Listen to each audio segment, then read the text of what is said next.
사람들이 좋은 소식이나 감동을 받게 되면 우리 몸에 엔돌핀이 많이 새롭게 생기게 된다고 하잖아요. 평소에 나오는 엔돌핀보다 몇백 배 이상의 엔돌핀, 또 다른 좋은 호르몬이 생겨서 병도 낫게 되고, 때로는 그러한 호르몬 때문에 암도 고쳐지게 되고 기적의 역사가 나타난다라는 얘기를 많이 듣습니다. 여러분, 복음은 기쁜 소식입니다. 사람들이 전해주는 기쁜 소식, 사람들이 전해주는 감동도 사람을 고치고 사람을 새롭게 한다면 하늘에서 내려오는 하늘의 기쁜 소식, 하늘의 감동이 우리 삶 가운데 임하게 됐을 때 도대체 어떤 일이 일어날 수 있을까? 제가 말씀을 준비하면서 다시 한번 기대하게 됩니다. 빌립보서를 통해서 사도 바울이 고민했던 복음, 사도 바울이 살았던 복음, 그 복음의 기쁨을 우리가 다시 한번 누리기를 축원합니다. 놀라우신 하나님의 은혜와 회복의 역사가 있을 것입니다. 제가 12절 말씀 같이 읽고 하나님의 말씀 나누도록 하겠습니다. 12절 시작. 드디어 내가 당한 일이 오히려 복음의 진보를 가져온 사실을 여러분이 알길 바랍니다. 우리는 살면서 많은 일을 당하죠. 때로는 기쁜 일도 있지만 어떻게 보면 어렵고 힘든 일들이 더 많이 기억에 남기도 하고, 그냥 조금 속상하고 어렵고 억울한 정도가 아니라 어떨 때는 우리가 당한 그 일들 때문에 살 소망도 없어지기도 하고 기도할 소망도 없어지기도 하고, 내가 과연 하나님을 잘 믿고 사는가 라는 생각이 들기도 하는 것이죠. 그럴 때 우리가 가지는 생각은 바로 이것일지 모르겠습니다. 하나님, 왜 저여야 합니까? 그런데도 괜찮은 삶 살았다고 생각이 되는데 매일 새벽 기도하지 못했지만 틈날 때마다 기도했고, 또 하나님 열심히 사랑했고 섬겼고, 나 나름대로는 하나님의 말씀에 따라 살았다고 생각했는데 왜 저에게 이런 일이 생겨야 하는가요? 오늘 사도 바울에게 그러한 억울한 일이 생기기 시작했습니다. 사도 바울이 유대인들의 계략 때문에 로마 감옥까지 끌려와 있는 것입니다. 사실은 사도 바울은 하나님의 말씀 하나만을 믿고 이곳까지 온 것입니다. 그냥 잘 살던 인생이었지 않았습니까? 출세가도를 달리고, 그러던 어느 날 다메섹 가는 길에 예수님 만나서 예수님께서 이방인에게 복음을 전하는 사도가 되라 라는 말씀 하나 가지고 스스로 원했던 것도 아니고 남들이 시켜서도 아니고 그냥 하나님께서 그 삶 가운데 새로운 소명과 비전을 주셨기 때문에 그 약속의 말씀 하나 붙들고 나와왔는데 억울한 누명을 쓰고 로마 감옥에 갇히게 된 것입니다. 사도 바울이 이렇게 얘기할 수 있었지 않았겠습니까? 하나님, 저 열심히 살았거든요. 하나님 복음 전하고 하나님 명령하신 대로, 말씀하신 대로 그대로 살았거든요. 제가 왜 억울하게 이 옥에 갇혀 있어야 하나요? 충분히 사도 바울이 우리가 했던 것처럼 하나님께 억울함을 호소하고 때로는 항변할 수도 있었지만, 빌립보서 어디에서도, 오늘 읽은 본문 어디에서도 사도 바울이 그러한 억울한 심정을 가지고 있다, 억울하다라고 얘기하지 않고 있습니다. 그 대신 사도 바울은 자신이 당한 이 어려움 가운데서 어떤 일이 일어나야 하고 하나님께서 어떤 일을 행하실 것이고 실제로 그 어려움 가운데서 어떠한 일들을 역사하고 계신지 정확히 알고 있었던 것입니다. 사도 바울은 불평하는 대신 하나님께 억울함을 호소하는 대신 빌립보 교인들에게 동정을 얘기하는 대신 이렇게 얘기하는 것입니다. 형제들이여, 내가 당한 일이 오히려 복음의 진보를 가져온 사실을 여러분이 알기를 바랍니다. 그 어려움을 통해서 복음의 진보가 이루어졌습니다. 사도 바울의 어려움, 사도 바울의 갇힘을 통해서 진행되었던 복음의 진보는 무엇일까요? 13장 말씀을 함께 읽고 그 답을 찾도록 하겠습니다. 13절 시작. 내가 이렇게 사슬에 매인 것이 다른 모든 사람들에게 그리스도 안에서 분명히 드러나게 돼. 사랑하는 성도 여러분, 다시 한번 선포합니다. 그리스도의 사슬이 매인 여러분들의 인생이 되십시오.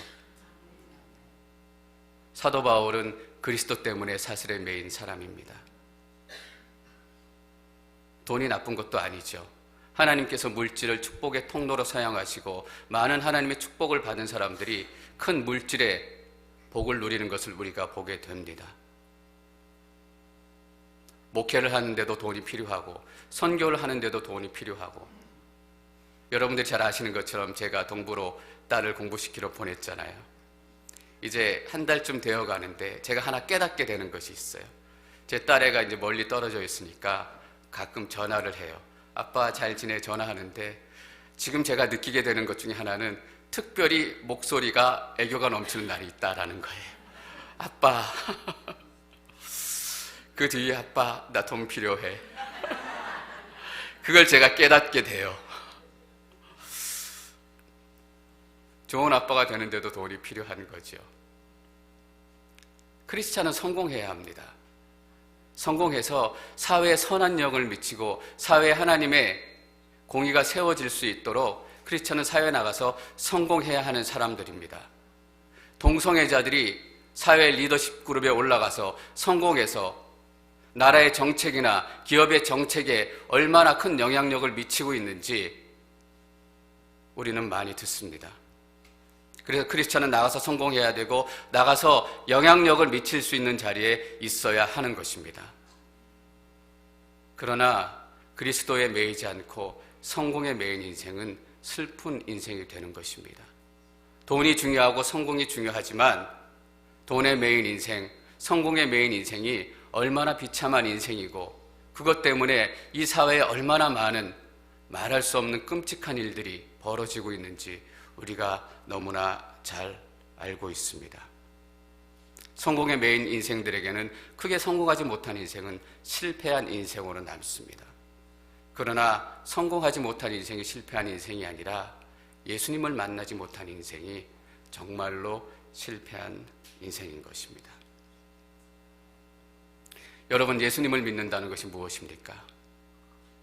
나의 삶을 묶고 있었던 모든 사슬들을 끊어내는 것입니다.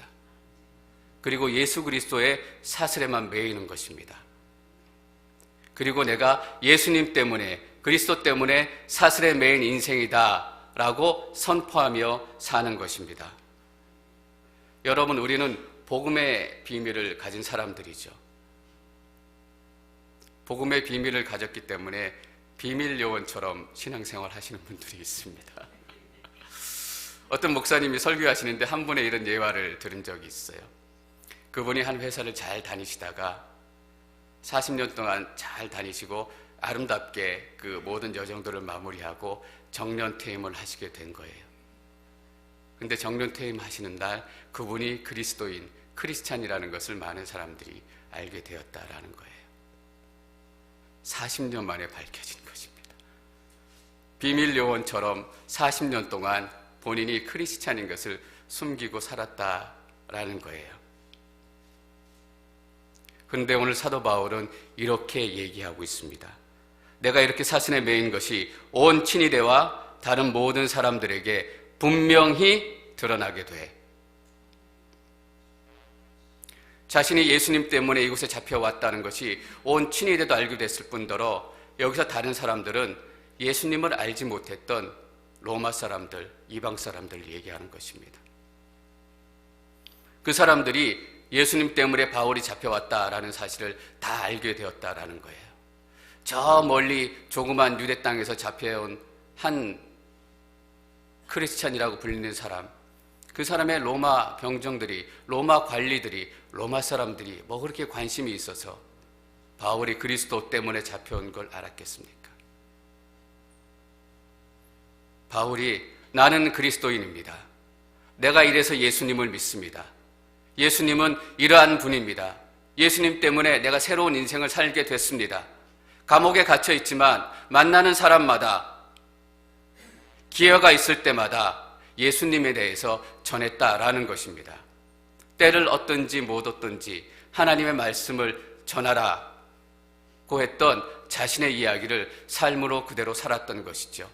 아무도 관심을 갖지 않았던 그냥 유대인 죄수, 그러나 만날 때마다 바울은 예수님을 전했고 복음을 전했고 복음의 능력을 선포했기 때문에 모든 친위대와 모든 다른 사람들이 예수님을 다 알게 되었다라는 것입니다. 여러분 놀랍지 않습니까? 바울이 이렇게 고백하고 기록하고 있는 것은 그 과정을 통해서 로마 군인들 중에, 로마 관리들 중에, 로마 사람들 중에 예수님을 믿는 사람들이 나오기 시작했다라는 것입니다. 이것이 바울이 말하고 있는 첫 번째 복음의 진보입니다.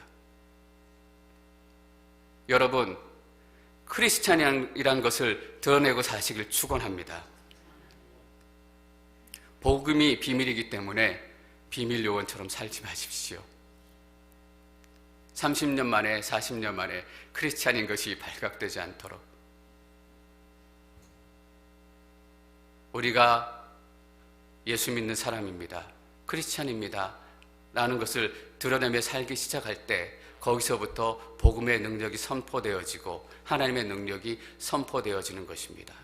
전도는 무엇입니까? 나가서 막 복음지를 돌리고 예수님을 전하는 것도 전도이지만 가장 먼저의 전도는 내가 크리스찬입니다 라고 선포하며 사는 것입니다. 사도 바울은 옥에 갇혔지만 만나는 사람마다 복음을 전하고 만나는 사람마다 예수님을 전함으로 전혀 예수님을 들을 수 없었던 그 인생들 가운데 예수님을 믿게 되는 역사, 하나님을 만나게 되는 그 역사가 시작이 된 것입니다. 여러분 삶 가운데도 동일한 복음의 진보가 나타나길 축원합니다. 그렇다면 사도 바울이 얘기하는 두 번째 복음의 진보는 무엇일까요? 저희 14절 같이 읽고 말씀 계속 나누겠습니다. 14절 시작.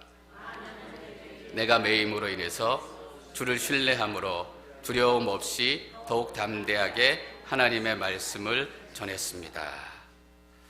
이상하지요? 사도 바울이 복음을 전하다가 감옥에 갇혔는데 감옥에 갇혔다는 소식을 듣고 사람들이 더 용기를 얻고 더 예수님을 믿게 되었다라는 것이죠. 우리가 알고 있는 복음의 능력과는 좀 다른 것입니다. 예수님 만나서 잘 살게 되고 있던 병도 떠나게 되고 어려웠던 일들이 해결되고 그래서 하나님께서 나에게 이런 도움이 되셨다. 하나님께서 내 인생 가운데 이렇게 역사하셨다. 이럴 때 사람들이 하나님을 더 신뢰하게 되고 하나님을 더 믿게 되는 것이 아닌가요? 근데 사도 바울은 그렇게 얘기하고 있지 않습니다. 나의 매임으로 인해 많은 형제들이 주를 더 신뢰하게 되었고 담대함으로 두려움 없이 복음을 전하게 되었다라는 것입니다. 제가 13년 전에 단기 아우리치를 간 적이 있었습니다. 일본의 후쿠오카라는 지역인데 한 일주일 정도 저희가 다녀왔습니다. 사역을 다 마치고 후쿠오카 근처에 나가사키라는 도시가 있습니다. 여러분들 그 도시에 대해서 아시는지 모르겠지만 원폭 피해지였기도 했고 특별히 저희가 거기를 방문했던 것은 거기에 순교자 성지가 있었기 때문입니다. 그것에 가서 보니까 28명의 순교자 상이 이렇게 벽에 쭉 새겨져 있는 거예요. 26명 중에 6명은 외국인이었고 20명이 일본 사람들이었습니다. 원래는 24명이 끌려왔는데 그 중에 2명은 24명의 죄수를 운송한 책임을 졌던 간수들이었다고 합니다. 그 간수들이 그 죄수를 끌고 가면서 그들의 고백과 그들의 모습과 그들의 입술을 통해서 전해지는 하나님의 말씀, 예수님을 듣고 도쿄에서 나가사키까지 1000km, 한 달 정도 귀를 잘리고 맨발을 벗기고 예수 믿는 사람은 이런 꼴을 당할 것이다. 예수 믿는 사람은 이렇게 죽어가야 될 것이다. 라는 박해 가운데서도 그들의 입술을 통해서 전해진 예수 그리스도의 복음 때문에 간수 중 2명이 그 자리에서 예수님을 믿고 26명의 순교자 가운데 포함되었다라는 것입니다. 이들의 이야기도 물론 놀라운 이야기지만 제 마음을 사로잡았던 것은 그 26명에 포함되어져 있는 한 명, 12살 먹은 어린 소년이었습니다. 12살 먹은 어린 소년이 예수 그리스도를 부인하지 않고 믿음을 지키고 도쿄에서 나가사키까지 1000km를 한 달 동안 끌려오면서 예수님을 부인하지 않고 나는 영원한 생명을 택하겠습니다. 그리고 십자가에서 죽어갔던 그 아이. 그 아이의 형상을 보면서 저는 순간적으로 이런 질문을 하게 됐어요. 하나님, 저 어린아이가 무슨 죄가 있습니까? 저는 어린아이가 하려고 했던 것은 예수님 잘 믿으려고 했던 한 가지인데 하나님께서 꼭 저 어린아이까지 죽도록 그냥 내버려 두셔야 했습니까? 하나님의 뜻과 계획을 저는 다 이해할 수 없습니다. 물론 저는 하나님의 뜻과 계획을 다 이해할 수 없었지만 동시에 그 아이의 삶과 그 아이의 동상을 보면서 제 마음 깊은 곳에서 뜨거운 뭔가가 솟아오는 것을 느낄 수 있었습니다. 죽어갔던 그 아이의 인생, 두려웠던 그 아이의 환경이 보이는 것이 아니라 그 죽음 가운데서도 흔들리지 않았던 그 아이의 믿음, 흔들리지 않도록 그 아이의 믿음을 지켜주었던 하나님, 그것을 제가 보게 된 것입니다. 그 아이의 믿음을 보기 시작하니까, 그 아이의 믿음을 지켜주었던 하나님을 보기 시작하니까 그렇게 어려운 환경 가운데 죽어갔던 그 아이의 소식에 믿음이 제 안에서 시작되고 믿음이 쌓이고 예수님 때문에 뜨거워지는 감동을 느끼게 됐던 것입니다. 여러분, 우리가 어려운 분들의 간증을 들으면 그렇지 않습니까? 여러분, 그들이 여전히 어려움 가운데 있지만, 여전히 핍박 가운데 있지만, 여전히 주림 가운데 있지만 그 가운데서도 흔들리지 않는 믿음을 지키고 그들의 삶을 지켜주고 있는 하나님의 모습을 바라보게 될 때 우리 가운데 새로운 믿음이 시작이 되는 것입니다.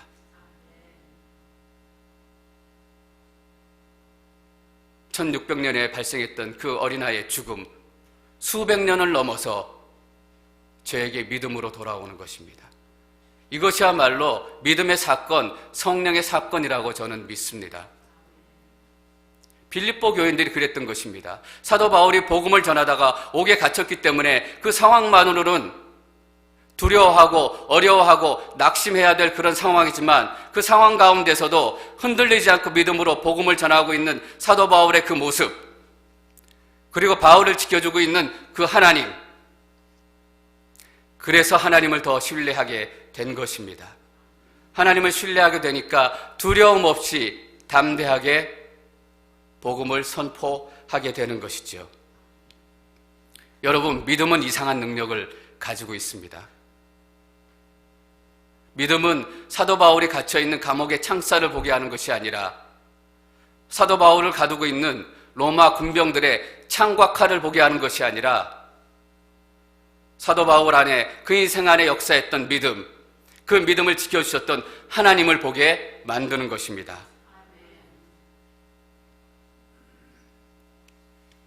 여러분, 예수 믿는 사람이라고 드러내서 사십시오. 때론 우리가 성공해서 예수 믿기 때문에, 우리가 평안한 환경에서 지내기 때문에 그들이 우리의 모습을 보고 예수를 믿게도 되지만 말할 수 없는 어려움 가운데, 말할 수 없는 고통 가운데서도 우리 가운데 역사하시는 하나님, 우리 가운데 남아있는 그 믿음을 보게 될 때 여러분, 우리 믿음의 형제들이 하나님을 더 신뢰하고 더욱더 담대한 마음으로 복음을 선포하는 역사가 나타나게 될 것입니다. 그것이 믿음으로 사는 것입니다.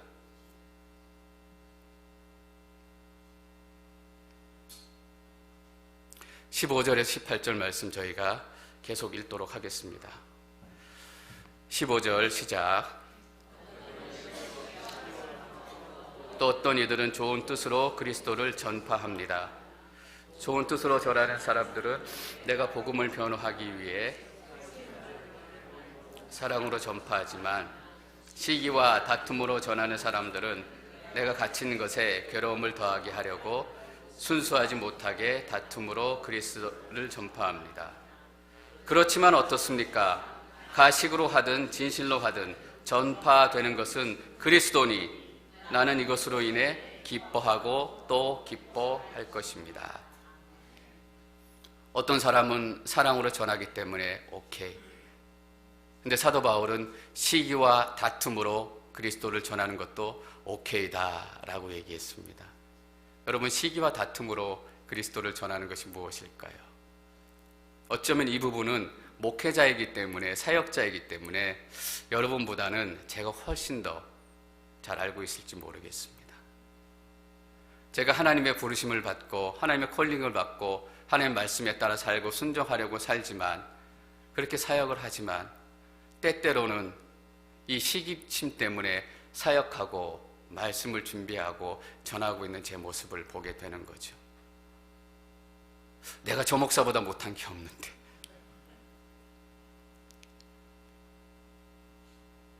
내가 저 목사님보다 더 큰 교회에서 목회해야 되는데, 어떻게 하면 내가 그렇게 더 유명한 목사가 될 수 있을까? 그래서 기도하기도 하고, 그래서 말씀을 준비하고 전하기도 하고, 시기심으로 사역을 하고 시기심으로 복음을 전하지만 하나님의 은혜인 것이죠. 때로는 나의 동기가 순수하지 못하고 때로는 나의 동기가 더럽혀져 있을지라도 그리스도가 전해지는 곳에는 하나님의 은혜 때문에 역사가 나타난다라는 것입니다. 제가 능력이 있기 때문에 말씀의 능력이 나타날까요? 아니에요. 저는 그만큼 순수하지 못하다는 것을 너무나 잘 알고 있습니다. 너무나 많은 경우 시기심 때문에 사역을 하고 너무나 많은 경우 시기심 때문에 기도할 때도 있기 때문입니다. 여러분, 다툼으로 복음을 전하는 것은 무엇일까요? 여러분 아십니까? 맥도날드끼리는 절대로 다투지 않습니다. 맥도날드는 버거킹과 경쟁합니다. 그런데 교회는 교회랑 경쟁할 때가 너무나 많습니다. 교회와 교회가 경쟁하는 순간 교회가 맥도날드보다 못해지는 것입니다. 그러나 우리가 솔직해질 필요가 있습니다. 옆 교회보다 좀 커져야 되겠다. 옆에 교회가 이거 하니까 우리도 이거 해야 되겠다. 너희들만 잘났냐? 우리도 이거 할 수 있다. 다툼으로 복음을 전하는 거죠. 교회가 아니라 어떨 때는 맥도날드가 돼서 복음을 전하지만 그때도 그리스도가 전해지면 그리스도의 역사가 나타난다라는 것입니다. 사도 바울이 시기로 복음을 전해도 좋다, 다툼으로 복음을 전해도 좋다, 그렇게 얘기하고 있는 것은 아닙니다. 그것이 옳지 않지만 하나님의 은혜로 그리스도가 선포되어지면 그것 가운데 그리스도의 역사가 나타난다라는 것입니다. 많은 교회들이 이 다툼과 시기 때문에 갈라지고 다투고 헤어지고, 너무나 슬픈 일이지만 그 아픔을 겪고 나서 그 다툼과 시기가 있었지만 그래도 우리가 해야 되는 것은 무엇인가? 이 본질은 변하지 말아야 한다는 것입니다. 때로는 시기심으로 복음을 전하고 때로는 다툼으로 복음을 전하는데 거기서 진짜 그리스도가 핵심이 전해지지 않는다면 제 인생은 아무것도 아닙니다. 그리스도가 전해지지 않는다면 아픔을 겪었던 우리 앵커리지 온누리 교회도 아무것도 아니게 되는 것입니다. 여러분, 저는 제 인생이 아무것도 아닌 인생이 되기를 원치 않습니다. 여러분의 인생이 아무것도 아닌 인생이 되기를 원치 않습니다. 우리 앵커리지 온누리 교회가 아무것도 아닌 교회가 되기를 원치 않습니다. 그는 저는 강단에 설 때마다 더 많이, 더 깊이, 더 능력 있게, 더 크게 그리스도를 전할 것입니다.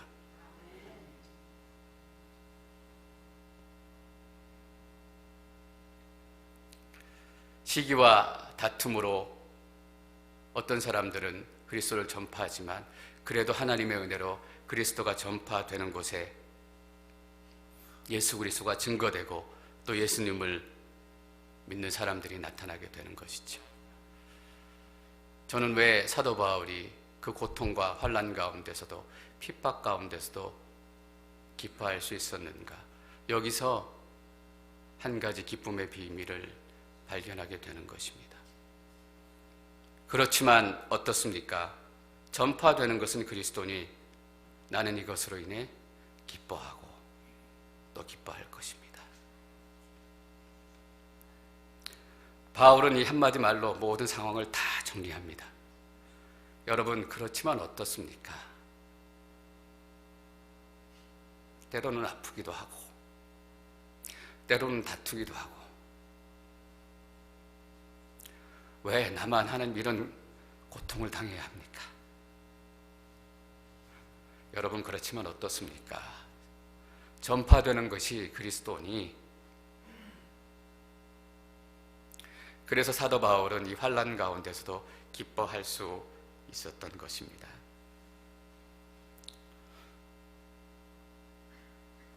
제가 여기 와서 이제 몇 분들을 좀 신방을 시작했습니다. 먼저 이제 저희 교회 어르신들 뵙고, 또 이민 오셔서 사셨던 얘기, 또 얼마나 고생하셨는가, 힘드셨는가, 또 어려움 가운데서도 자녀들을 훌륭하게 키워내시기 위해서 얼마나 기도하고 또 서포트 하셨는지, 그런 이야기들을 많이 듣습니다. 70몇 년대 이민 오시고 얼마나 그때 어려운 시절이었습니까? 한국도 찢어지게 가난했고, 사실 미국 땅이 어디 붙어 있는지, 알래스카 땅이 어디 붙어 있는지 그것조차 잘 알지 못하는 상황에서 그냥 때로는 하나님 한 분만을 붙들고 우리 가족 잘 살게 해야 되겠다. 제 마음이 얼마나 감동을 받고 또 그분들의 삶이 저에게 도전이 되는지도 모릅니다. 어떤 한 분이 제게 이런 이전에 간증을 해 주셨습니다. 와서 너무너무 춥고 어렵고 힘들었던 그 시절이었는데 새벽부터 나가서 일해야 되고 밤늦게까지 와야 되고 애들도 돌봐야 되고, 그런데 본인이 사시는 지역과 100km 떨어진 지역에 교회가 개척이 됐는데 그 교회를 섬기기 시작하셨다라는 것입니다. 왔다 갔다 하는 데만 3시간, 4시간. 아침에 주일날 차를 몰고 교회에 가서 섬기고 돌아오면 집에 도착하는 시간이 새벽에 도착해서 잠을 자는 둥 마는 둥, 그렇게 또 새벽 일을 나가시고, 그렇게 힘들고 어려운 상황 가운데서도 헌신하고 기도하시고 노력하셔서 그 작은 교회들, 가난한 교회들을 섬겨주셨다는 그 얘기가 얼마나 제게 도전이 되고 감동이 되는지 모르겠습니다. 또 반면에 얼마나 힘들게 사셨을까, 그 시절이 얼마나 어려우셨을까. 근데 그분께서 혼잣말처럼 하시는 얘기가 제 귀에 들렸습니다. 그래도 그때가 제일 행복했어요.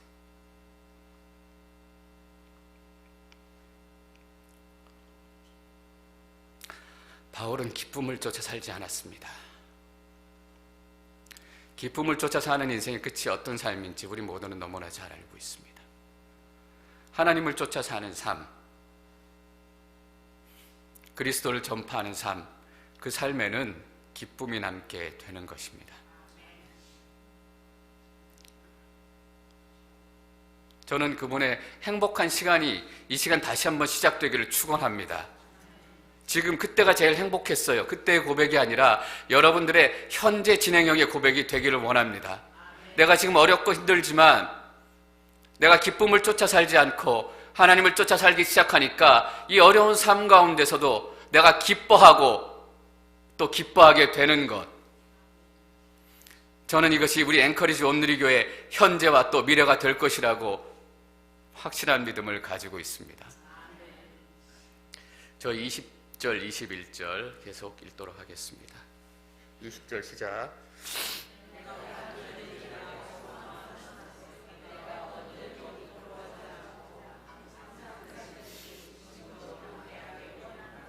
살든지 죽든지 그리스도가 위대하게 되시는 것입니다.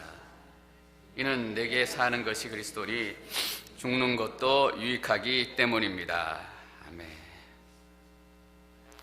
어떻게 하면 바울처럼 이러한 믿음에 이를 수 있을지 저도 참 부럽고 궁금하고 하나님의 은혜를 구하게 됩니다. 죽든지 살든지. 이미 바울의 삶 가운데는 죽음과 삶의 구분이 없어졌습니다. 죽음과 삶의 구분이 더 이상 의미가 없어진 것입니다. 사도 바울에게는 땅도 천국이고 천국도 이 땅인 것입니다. 죽는 것도 사는 것이고 사는 것도 죽는 것이고 힘든 삶을 살아가지만 천국의 소망을 가지고 이 땅 가운데 살아가는 것입니다. 사도 바울에게는 죽는 것도 사는 것도 구분이 없어지게 된 것입니다. 여러분 오해하지 마십시오. 이런들 어떠하리 저런들 어떠하리 그냥 그렇게 살자는 얘기가 아닙니다. 예수님 안에 있으니까 죽는 것도 정말 소중하고 사는 것도 정말 소중하고 정말 잘 살아야 되겠다. 정말 잘 죽어야 되겠다.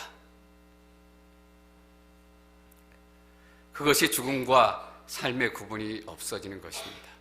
이런들 어떠하리 저런들 어떠하리 우리는 그렇게 사는 인생들이 아닌 것입니다.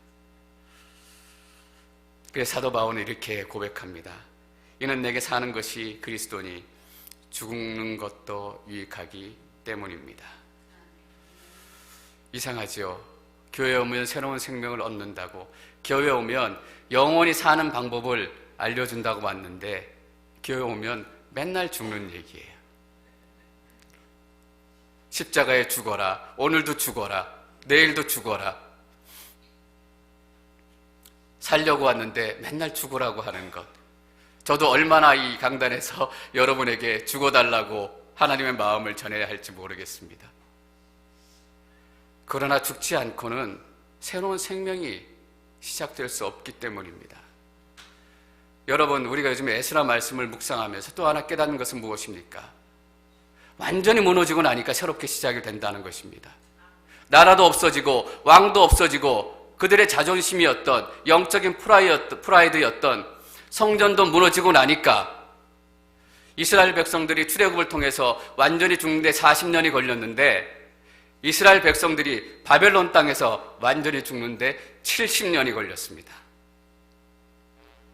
다 무너지고 다 사라지고 70년이 지나고 나니 이제 아무 소망도 없고 우리가 하나님의 백성인 것 같지 않은 그 상황 가운데서 다 죽고 나니까 하나님께서 새로운 생명을 시작하시는 것입니다. 폐허가 되었던 그 예루살렘 땅에 사람들이 돌아오기 시작하고 흔적도 없었던 그 성전의 터에 새로운 성전이 하나님의 역사로 시작이 되는 것입니다. 여러분, 죽어야 새로운 생명이 시작이 됩니다. 그래서 죽는 것도 사도 바울에게는 유익한 것이 될 수밖에 없었던 것입니다. 저는 계속해서 제가 죽는 사람이 되길 원합니다. 계속해서 여러분들이 죽는 인생이 되길 원합니다. 우리 앵커리지 온누리교회가 계속해서 죽는 교회가 됐으면 좋겠습니다. 사랑하는 성도 여러분, 그렇지만 어떻습니까? 전파되는 것은 그리스도니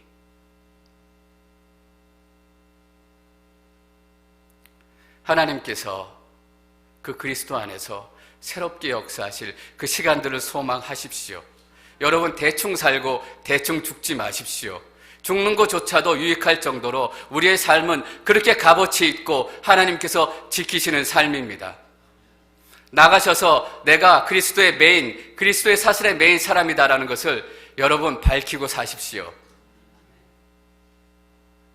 그것이 하나님께서 원하시는 삶의 시작입니다. 오늘 그 역사가 여러분들 가운데 시작되기를 축원합니다. 저희